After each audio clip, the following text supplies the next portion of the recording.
First, I want to thank you guys for allowing me to speak to you today and take this time. I'm not a public speaker. I'm just a normal guy. I'm a missionary here in El Salvador, and I'm going to share with you my testimony, my life story. Some of it may not be what you want to hear, but I want to say it anyways, and I'm going to tell you what we're doing here in El Salvador and how it's going. I'm going to open up with a Bible verse, Galatians 6, 9 through 10. So let's not allow ourselves to get fatigued doing good. At the right time, we will harvest a good crop if we don't give up or quit. Right now, therefore, every time we get a chance, let us work for the benefit of all, starting with people closest to us in this community of faith. So my testimony starts out with, in the States, I was a Southern Baptist, so I came to El Salvador as Southern Baptist, and then I became a Christian. I went on my first mission trip in the year 2000. My first mission trip anywhere. Never thought about mission trips, never really worried about going on a mission trip. I was working in the children's Sunday school. I started out with 6-month-olds, and then went up to 12 to 18-month-olds, and then ended up in the 5-year-old teaching Sunday school, and went to small group, went to church Sunday mornings, went to church Sunday evenings, had a adult Sunday school class. We also went to church on Wednesday nights. And my kids were in upward basketball, upward baseball, and I just figured we were the typical church-going family. In the States, at that time, we had just built our dream house in the country on a couple acres of land. I had a couple muscle cars that I collected and raced around in, and then also we were comfortable. We had just found out that we were having our last daughter, and we were super excited about that. And then a friend of mine invited me to go on a short-term mission trip. He had only visited there once. The thought was we were going to do some construction and work with the kids in a government orphanage in El Salvador in a town called San Miguel. And there were about 400 kids in this center at the time. When I got there, it was hot. I was a floor covering contractor in the States, had a small company, very comfortable. But when we got there, we ended up working really hard. I installed 15 toilets that week because they had one working toilet for 400 kids there. We installed a bunch of sinks, new light fixtures, and we also did like VBS classes with the kids. At the end of that week, we had over 100 kids baptized in a local river, and it was just truly an amazing time. That week, it just totally impacted my life. It made me see how people are living in other countries and how wonderful we had it in the United States and how truly blessed we are. When I got home, I couldn't even talk about it with my wife or my kids because every time I would talk about it or think about it, I would start crying. And if you knew me then, I wasn't a crybaby, but I cried and cried and cried. I came back to El Salvador on a couple more short-term mission trips and kept helping, and we grew the ministry into working with different orphanages, working with the local prison, and being involved in that way. But every time we got back, it seemed like we were starting at square one again. So we decided to, I decided to listen to the Lord, and we prayed about it. I prayed about it for about 6 months by myself, and then finally got the courage to tell my wife that I was thinking about moving here. And we prayed about it as a couple for another 3 months, and then we talked to the kids, and then we prayed about it as a family. During this time, a lot of you guys may know, it's an old song now, but it was I Could Only Imagine, a song asking if one day would I be able to dance with Jesus. I was a Southern Baptist, so we weren't allowed to dance at that time, but I definitely had a dancing spirit inside my heart. And I wondered one day, would I be able to dance with Jesus? Would my life be an example, a sacrifice to him, that he would say, come on, let's party, you're home now. And living the life I was living in the States, being very comfortable, having everything that we wanted, and then some, I didn't think that would be able to happen. During that time too, I also went on a short-term mission trip to Russia because my grandmother, my babushka, she was from Russia, and I was first generation in the States. And when I went there, it was beautiful. I love the cold. I love the children there. But I realized that Jesus said, no, you're going to El Salvador. And so that's where I went. I didn't know how to start. I didn't know how to give up. I didn't know what to do next. We didn't speak Spanish, my whole family. We helped start an organization in the States, and I was their first missionary, so they obviously were not prepared on what to expect or what to help me with. My home church supported us a little, but they were definitely not the backbone that I thought they would be. But I just knew that the Lord was calling us to go. So December 1st, 2003, our family arrived here with 12 suitcases, 2 dogs, and a cat. I had 3 kids at the time, and we were here. When we got here, life was definitely different. We didn't always have electricity. We didn't always have water. The house that we lived in only had water 3-4 hours a day. Giant battle roaches, which, because everything is wide open, and it was just totally different from where we lived in the country in Virginia.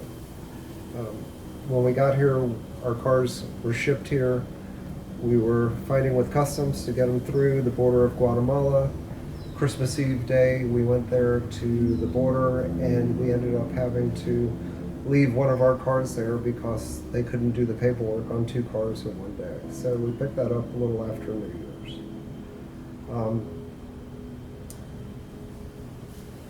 Our family was sick, probably for the first year or so. Just different stomach things, colds, flu, viruses.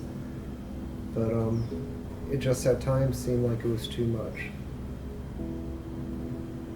But when we moved here, I committed myself to 3 years being here in El Salvador. 3 years, and then I would be able to go back to the States and get a job again and work. But we had sold our houses in the States, and we sold all of our cars, and we shipped everything we owned here because I did not want to give up within that 3-year time frame that I committed to God. After 2 years of being here in the mission field, my teenage daughter got pregnant at 16. I thought, okay, ministry is over, life is over. Here in El Salvador, that I need to move back, I need to be the father for my daughter and the father for my granddaughter. And my first thought was adoption, because I didn't want to raise my grandchildren, because I saw the need of families here in El Salvador. But I was so far from the truth on that. My daughter went to stay with some family friends in Georgia and to receive proper health care. And after being there, I flew in with the rest of my family right before my granddaughter Kylie was born. When I was there witnessing the birth, I knew that she was my daughter.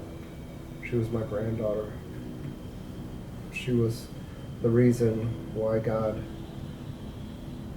allowed this pain to happen. And now I'm raising her as my own daughter, and she's a great girl. She's a great girl. Getting ready to have her quinceañera this year, by the way. So we received encouragement during that time from people in the States, from other mission agencies, telling us not to give up the fight, and we didn't. We just stayed here and we kept working. But about a year after that, the organization that I was with asked me to leave them and said that I wasn't the right kind of missionary for them. That with all our family dramas and personal stuff, that I just wasn't the right type of missionary. And that's really when I felt defeated. I really felt like just giving up, leaving, and not even being here anymore. They even offered us a cash payment to move back to the States to get settled. And at that time, I just didn't have peace with that decision. So what I did was I made a decision not to make a decision. I made a decision to just wait and listen and see how God was going to take care of us. And it was a tough 6 months or more, with our support for finances, with people that we relied on in the past to give us encouragement. They weren't there anymore. And but soon after that, we started the foundation that we have now here in El Salvador and in the United States, His Children in the United States, and Sus Hijos. So we started feeding people on the streets. We worked with another local missionary group, and they eventually left the country and they couldn't do it anymore, so we started doing it ourselves as an organization. I would recognize the kids from the orphanages that we worked in. I saw that they were the kids that I have seen grown up in the centers over the years. It never dawned on me that when they turn 18 and they don't have a family, they have no place to go, that they're just put out on the streets. And so I would see the same kids, but they would be dirty, they would be high on glue, they would be pregnant, they would be prostitutes. And it just truly broke my heart. So a couple years later, we started 2 transition homes, one for boys and one for girls, aging out of the government centers. And for me personally, I was always a babies guy. I love holding babies, I love kissing on babies, I love taking care of babies, but now God said, you're going to work with teenagers, and I am not a teenage person. I do love them, but they are a pain sometimes, as most of you know. So after starting these transition homes, they were coming to us with 3rd grade, 4th grade, 6th grade education after being in the orphanages their whole lives. And here in El Salvador, there's about 30% unemployment, and it's very difficult to find even a minimum wage job here. And unless you have at least minimum of a high school diploma, you can't even get a job at a local fast food place or something like that. So that's when the State Steiner project was born.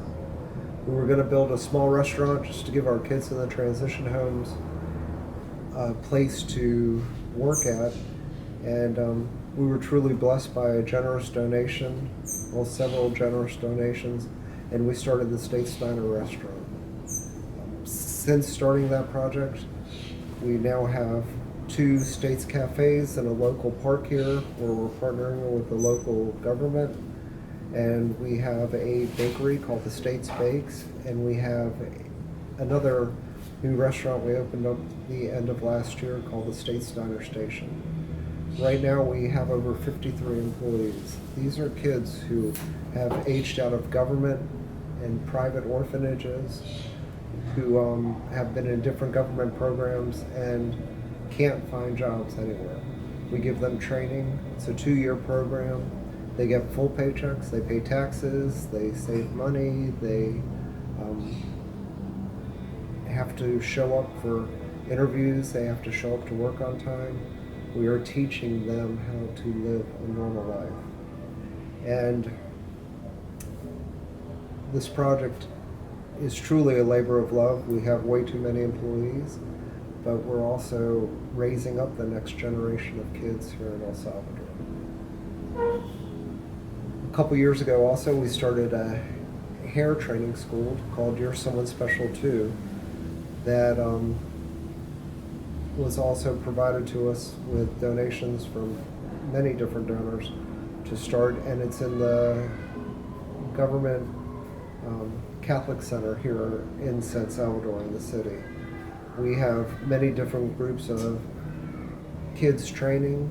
This year we're going to have boys training in there also, but they go from special needs kids all the way up to teenage moms and teenage girls, and it's giving them the opportunity to learn a new skill, a new trade, while living in a government center, and to prepare them for the next step.